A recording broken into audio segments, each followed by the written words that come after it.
So, isang magandang araw sa ating lahat. So, again, this is Red from Top Soft Serve Ice Cream. So, bigyan lang natin ng quick review yung ating nabiling worm gear. Ito siya. So, bigyan lang natin siya ng quick review bago ko siya ikabit. So, Mr. Kent, Mr. Kent, kung mapapanood mo tong video na to, sana ay makatulong ito sa'yo sa pagpili ng iyong worm gear, sa pagbili mo ng worm gear mo para sa ice cream machine mo. Sana makatulong din sa iba nating mga kababayan na nagbi-business ng ice cream gamit yung ice cream machine. Okay, so ito, bigyan natin siya ng quick review. Ano ba yung medyo pagkakaiba ng ating bagong worm gear compare dito sa ating lumang worm gear motor. So ito yung original na worm gear. Nakita nyo naman sa dating video, no, nabuksan na siya. So ito siya. Okay. Ayan, bukas na. So may kita ninyo, bilog yung ating plunge. Same with this, bilog din yan. So, parehas po yan. Wala lang tayo dito pang sukatan talaga eh. Pero parehas yan. Okay. So, parehas. Pati yung design sa baba, parehas. Okay.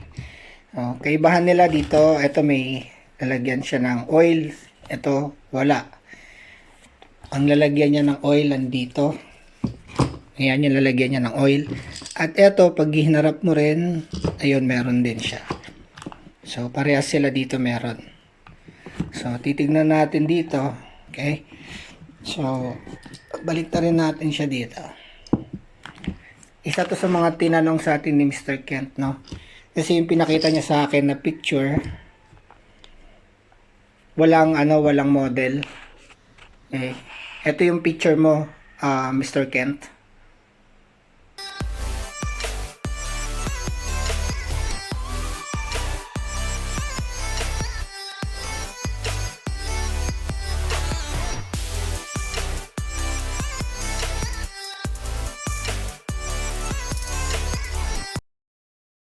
Okay, yan yung picture mo. So, wala siyang model.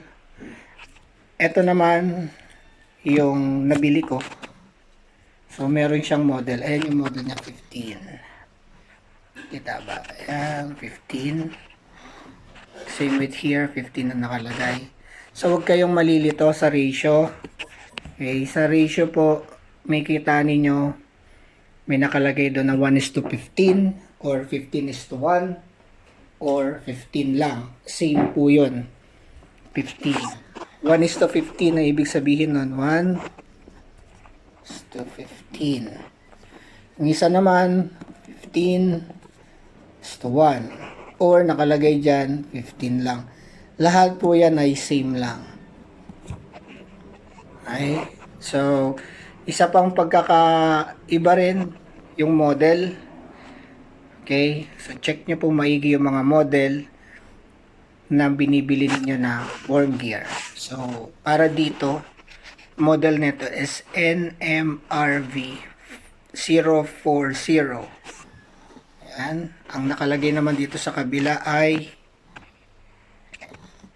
ayan, RV lang. So, RV040. Pero parehas po yan. Okay, dito, ang nakalagay ay RV lang. Dito, ang nakalagay ay NMRV.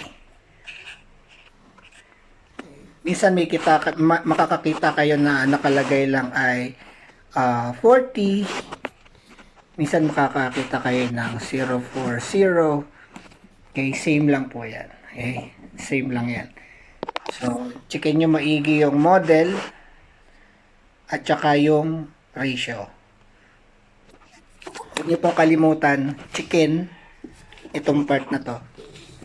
Yung plunge niya. Ayan. Ayan. Kasi merong isang klase yung square type So for this one, bilog yung kailangan ko. So ito, bilog. So may kita ninyo, ito yan, may lock pa. Ayan. Ito may lock din. Ano bang nasa loob nito? Okay, ayan po. Wala po yung oil, walang tagas. Sa kabila meron din. Ayan.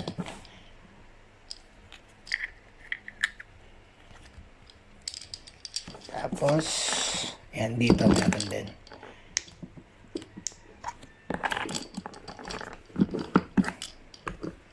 Okay.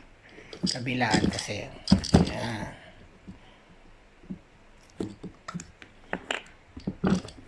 Ayan o. Okay. So, ito naman yung ating lumang worm gear. So, ayan yung tsura niya.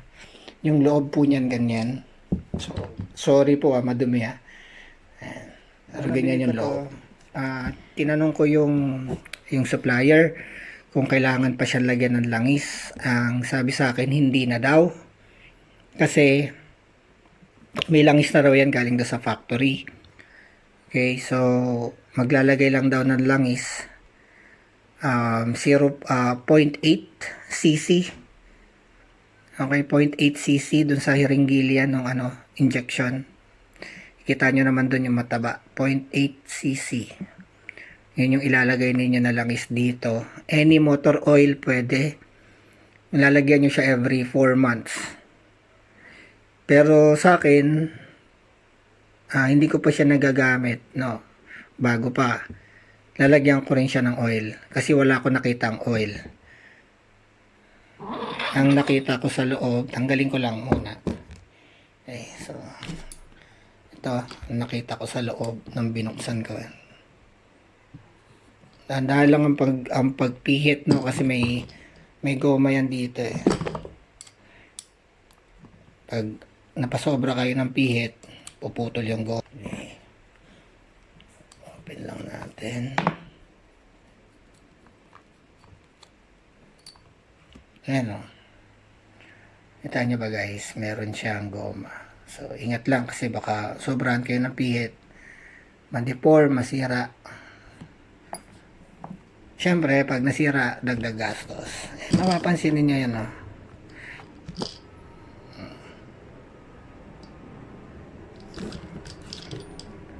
Kita nyo ba sa camera? Yan.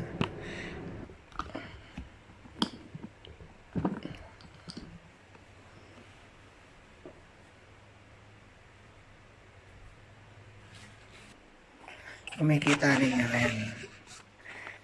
Actually, hindi siya motor oil. Okay. Hindi siya motor oil. Ay, mas maliit. So, matagal na to. Hindi siya motor oil. Ayan. Ayan. Kita niya. Wala siyang grasa.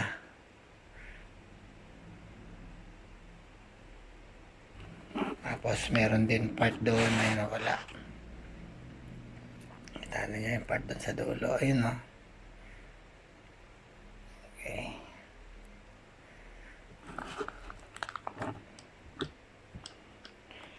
Alright, so based dun sa sinabi ng ating supplier, hindi na raw kailangan lagyan niya ng oil kasi meron na.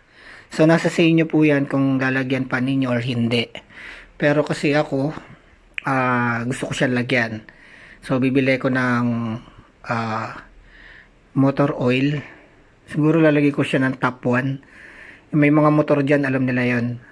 Pwede kayong bumili sa mga motor shop. Yung top 1 na pinakamalapot nila. 60-40 yata yung pinakamalapot na top 1 motor oil. Para lang, make sure lang na talagang meron siyang langis. Pag ginanon mo, ayan o. Kasi kung may langis, tatagas. O wala siyang tumatagas. Di ba? Wala siyang tumutulo. Ibig sabihin, nakalagay sa kanya ay grasa. Grease. Nakakabit. Grease. Ayan. Ayan. Tingnan nyo sa malayuan. Ayan.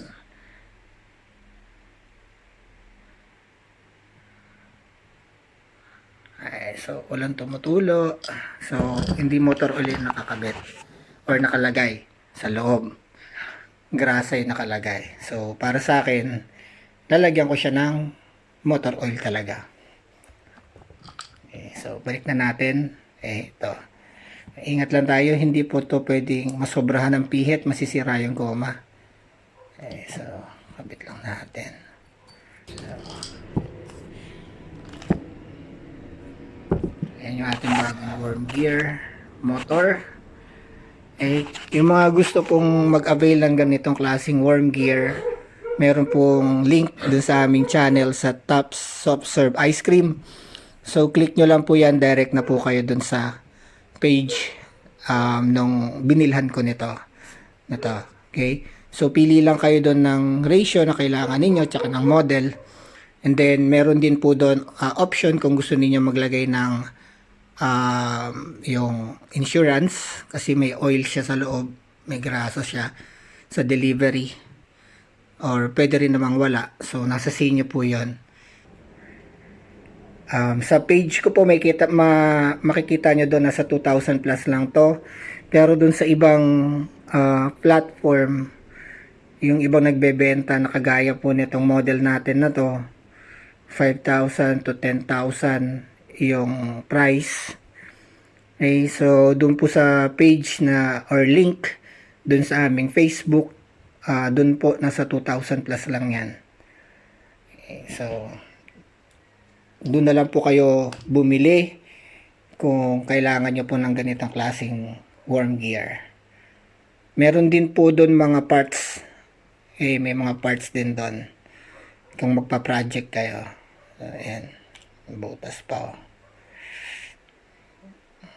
So ito lang yung libre niya. So yan lang yun basically. So hanggang dito na lang po. Marami pong salamat. Sana hindi kayo nag-skip sa aming video. Pasensya na kung matagal. Again, humingi po ako sa inyo ng suporta. Please do like, share, and subscribe po sa aming YouTube channel. At pa-follow din po kami sa Facebook po, Tops Soft Serve Ice Cream. Okay, suportahan niyo po kami sa aming ginagawang mga videos para makatulong din po tayo sa ibang mga kababayan natin na nag-business ng ice cream machine or ice cream machine tsaka ng ice cream. Marami pong salamat. Again, this is Red. Maraming salamat. Bye-bye. See you sa next video.